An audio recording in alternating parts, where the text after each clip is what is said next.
So you're very welcome back to Unstable TV. So thanks so much for joining us on the channel today. We have another special request all the way from our Buy Me a Coffee. And this request comes from... This comes from Brandon Riskovich. So sorry if we pronounced your last name wrong. Brandon was lovely enough to donate 5 coffees to us. So that's just... amazing. That's so generous. It's actually unbelievable. So thank you so much for that. And he asked us to check out Tom MacDonald interviews. Thank you so much for that, Brandon.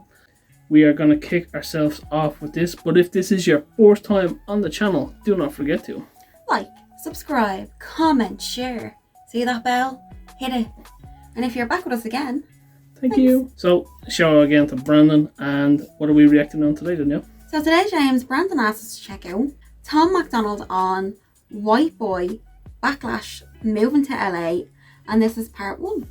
If you'd also like to support us on Buy Me a Coffee, the link is in the description down below. Let's get into this together. Let's go.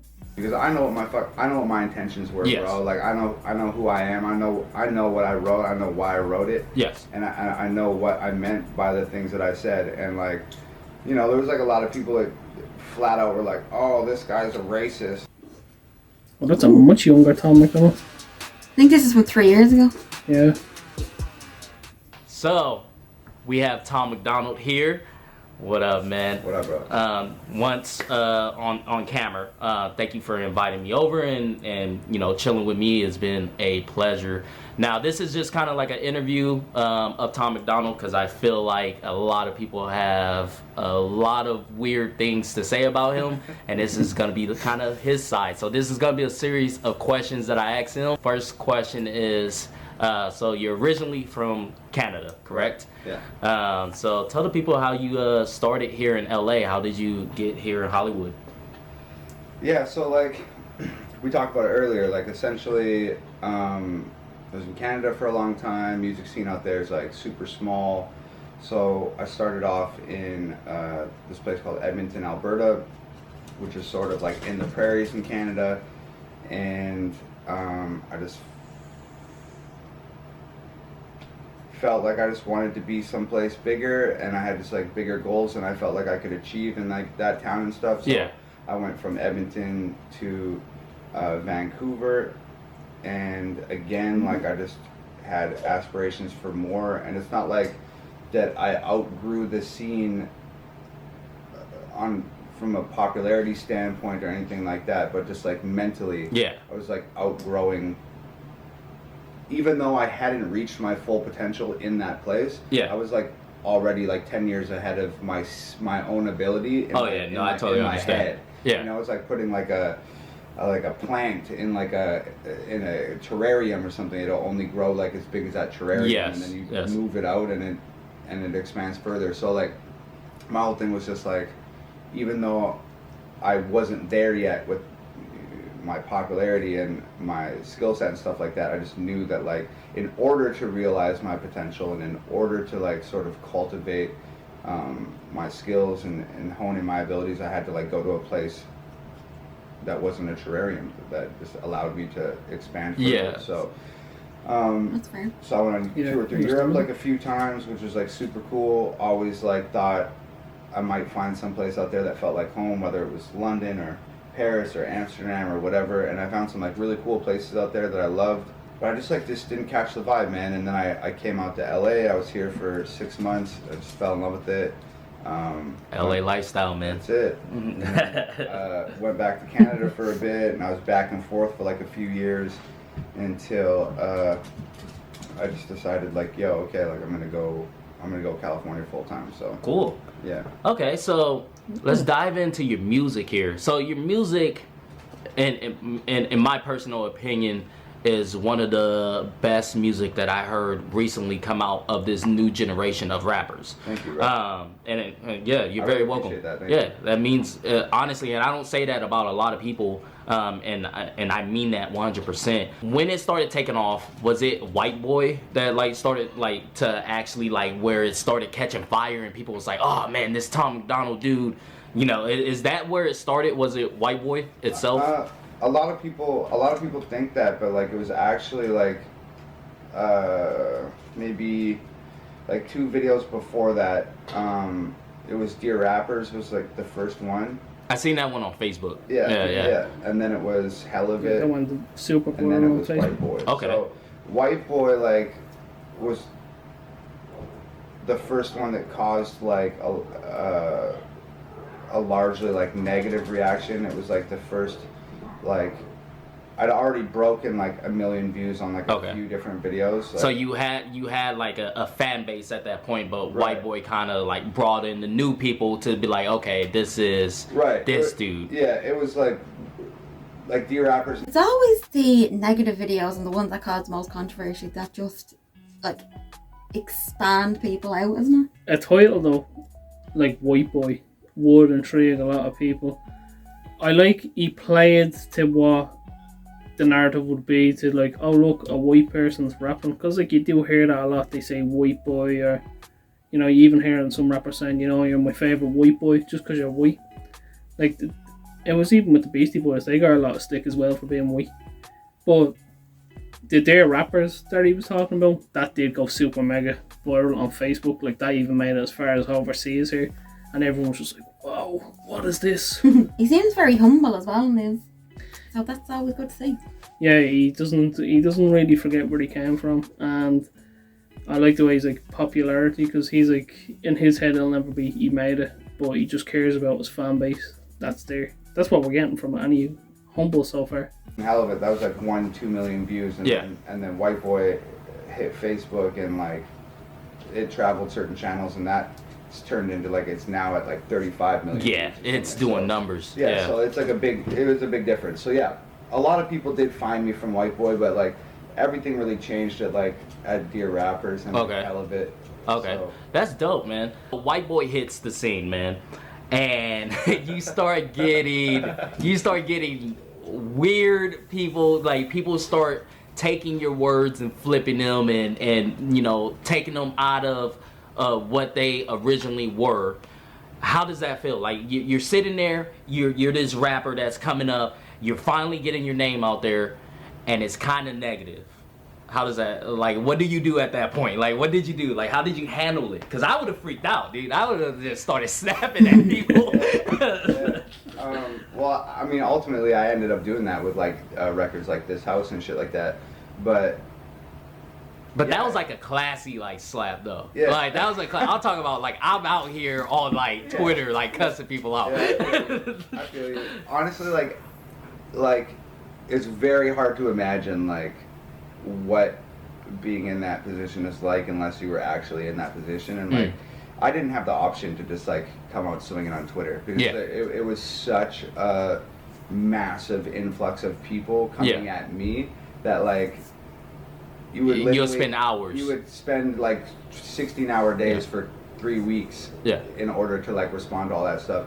And like there was like some bigger people, like way bigger people than me, that were tweeting at me and stuff. So really, wow, that is crazy. Oh yeah, dude. So it was just like it was the first time in my life anything like that had ever happened. Yeah, it was like super frustrating that like because I know what my intentions were, bro. Like I know who I am. I know what I wrote. I know why I wrote it. Yes. And I know what I meant by the things that I said. And like, you know, there was like a lot of people that flat out were like, oh, this guy's a racist. This guy's like whatever. Like he's ignorant. He's like insensitive. Like whatever. Okay, like racist? No. Yeah. Like ignorant? Who isn't at some point in their life? That's true. Insensitive? Sure. Like. I'm not gonna hold you, bro. Yeah. You know no, I told you I'm the same way. I'm very blunt. I'm gonna tell you how it is, and I feel like you're very like that in your music, but you can also switch it up in a way where it's like you can be this person where it's like super sensitive, and you can say what you need to say in a different type of tone. It's just that people nowadays just take everything so wrong, man, and it's crazy, because which is why I wanted to sit down with you and really conversate with you, because now it's to the point where you say anything, people are like, man, fuck this guy. Like you can be like, dude, I love WWE, no, fuck you, I love AEW. Which is fine, man. It's like it's a lot of fun, to be honest. And like I don't know, a lot of people have like the White Boy record twisted. They're like like, oh, this guy like wrote a song on behalf of like white people who Yeah. feel like they're oppressed or something, and like, it's like not that to me. Like, if that's the way that you're like taking it, then like I think that says more about like the way that you feel about shit than I do, because like I didn't have any like burning desire in me to write a song about like the plight of the white man. Like I don't give a shit. Yeah. Like, I don't care. Like, that song's not for white people. That song is for me, and I happen to be like a white male person. Yeah. So like, to me, it was like when I dropped Dear Rappers and I dropped Hell of It, like a lot of people were like, yo, like, this guy's attacking black rappers in his music and da da da da da, because I was talking shit about mumble rap and mainstream hip hop and the content of the music and da da da da da. And like, my whole thing was like, yo, like, I would never attack a rapper for being of like a particular color. Like, what I did do was attack rappers of a particular content, and like just because like a bunch of those rappers are black doesn't mean I'm attacking black rappers. That's an insane conclusion to come to.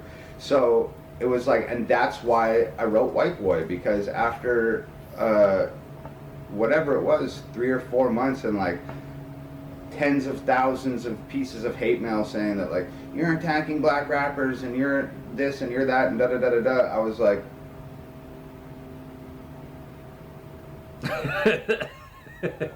you know, like, I was okay, like, if you really think that's the way it is, like, like, you know, so be it. So after all the like the I never had any inkling like or desire to talk about race, period. But then after everybody started making it about that, yo, you're attacking black rappers, this, that, and the other, I was like, okay, cool. Like, if this is what y'all want to talk about for forever, then, like, I can do that too. So check it out. Yeah. So that happens. So. Oh, wait. And the worst part about it was not White Boy happens. The worst part about it was like your first question, how does that feel when all these people are like hating on you and stuff? Like, that wasn't like the worst part. It wasn't the people that opposed the message that were like, yo, F this guy, we don't like this guy. That didn't bug me. Like, go ahead, dude. I've like literally had people not like me my entire life. Like, I don't care. The worst part about it was the fucking like real like white supremacists and the real like Nazi type dudes and shit that exist in America. Like, it was those guys that heard that song and were like, yeah, like, this is our rapper, like, and kind of championed White Boy as like their music. And that was the worst part for me. Like, like I wasn't sitting around on Facebook and Twitter blocking the people that were like hating on me. I was blocking like the guys that were championing the song for the wrong reasons. Okay. So that was the most fucked up part. That's crazy. See, I didn't know any of that. That's ridiculous, man. Yeah. That's crazy because, like, for me, the message was just like, you know, this is where my point of view stays. Like, this is how I look at it through my eyes, and this is how I see, you know, what's going on. You know, that's how I took that song. You know, just like I take, you know, a lot of your songs. You know, I take it from your perspective. You know, I try to put myself in your shoes and see where you're coming from, just as you're trying to put yourself in my shoes to see where I'm coming from. And I think people kind of take that and just, I don't know, it might just be people just doing that on purpose, you know, just wanting someone to hate, you know. Absolutely. So first off, a very big shout out to the original content creator. Make sure you check them out, give them a like, subscribe and share, and all that good YouTube stuff.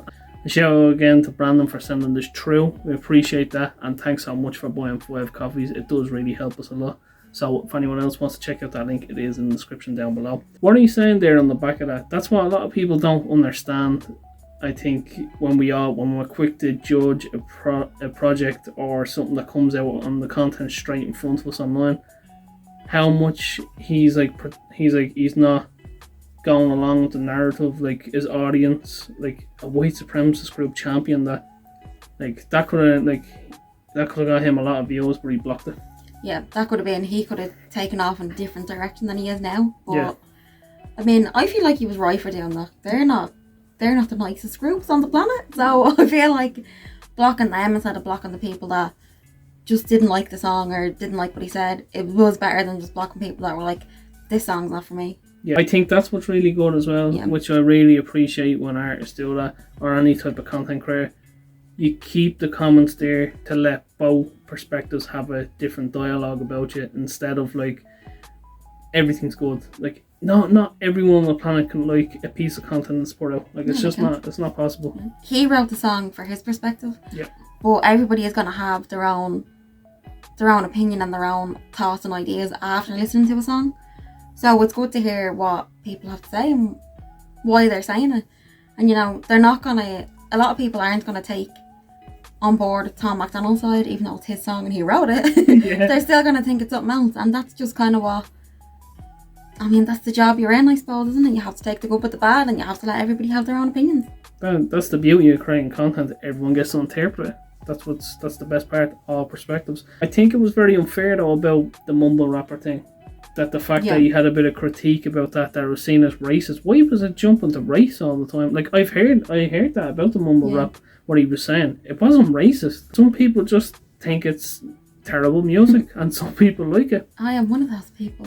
I just don't like when I can't understand a song and when I can't understand the lyrics because they're like, I don't know what they're saying, so I don't know if I could like the song or not. That's why I don't like it, because I don't have a clue what's going on. Yeah.